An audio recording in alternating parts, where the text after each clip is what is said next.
அஸ்ஸலாமு அலைக்கும் வரஹ்மத்துல்லாஹி வபரகாத்துஹு. அன்பானவர்களே, மாணவர்கள் வெற்றி பெற வேண்டுமா? மாணவர்கள் தங்களுடைய கல்வியில் முன்னேற வேண்டுமா? மாணவர்கள் தங்களுடைய லட்சியங்களில் மிகப்பெரிய ஒரு அந்தஸ்தை அடைய வேண்டுமா? அவர்கள் ஒரு 7 விஷயங்களை நினைவில் வைத்துக் கொள்ள வேண்டும். 7 விஷயங்களை கடைபிடிக்க வேண்டும்.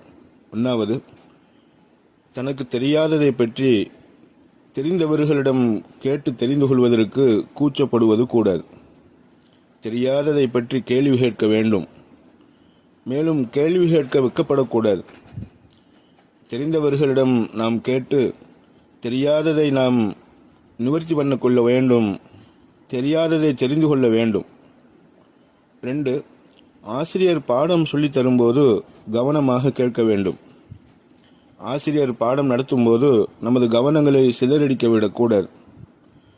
ஆசிரியர்கள் பாடம் நடத்தும்போது ஆசிரியர்கள் சொல்லிக் கொடுப்பதை மிக கவனமாக கேட்கும் மாணவர்கள் மிகப்பெரிய உயர்ந்த மாணவர்களாக, லட்சியவாதிகளாக உருவாகிறார்கள். 3வது, பாடங்களை புரிந்து கொள்ள வேண்டும். பாடங்களை சரியாக புரிந்து கொள்ள வேண்டும். எந்தெந்த பாடங்களை நாம் படிக்கிறோமோ அந்த பாடங்களை நாம் தவறாக புரிந்து கொள்ளாமல் சரியாக புரிந்து நாம் படிக்கும்போது கண்டிப்பாக நாம் வெற்றி பெறலாம். 4வது, படித்த பாடங்களை எழுதி வைப்பதோடு மனனம் செய்து கொள்ள வேண்டும். எழுதியும் வைக்க வேண்டும், மனனமும் செய்ய வேண்டும். ஏனென்றால் சொல்வார்கள், மனனம் செய்தால் அது மறந்து போகலாம், எழுதி வைத்தால் அது நோட்டில் பதிவாகிவிடும்.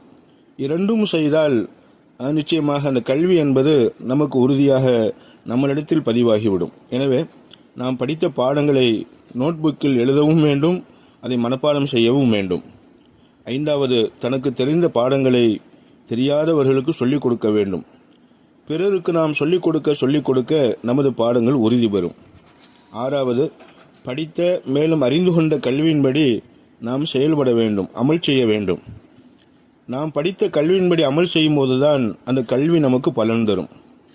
படிப்புதாரியாக, படித்த மாணவர்களாக, படிப்பறிவு உள்ளவர்களாக நாம் வாழ வேண்டும்.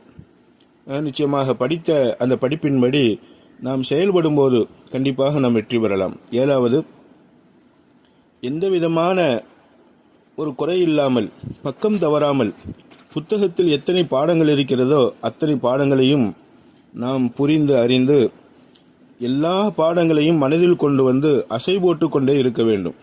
அதாவது திரும்ப திரும்ப நினைத்து கொண்டே இருக்க வேண்டும். இதன் மூலமாக நாம் வெற்றி பெறலாம் என்பதை நமக்கு எழுதி காட்டுவார்கள். அல்லாஹ் நல்லருள் புரிவானாக. ஆமீன். அஸ்ஸலாமு அலைக்கும் வரஹ்மத்துல்லாஹி வபரகாத்துஹு.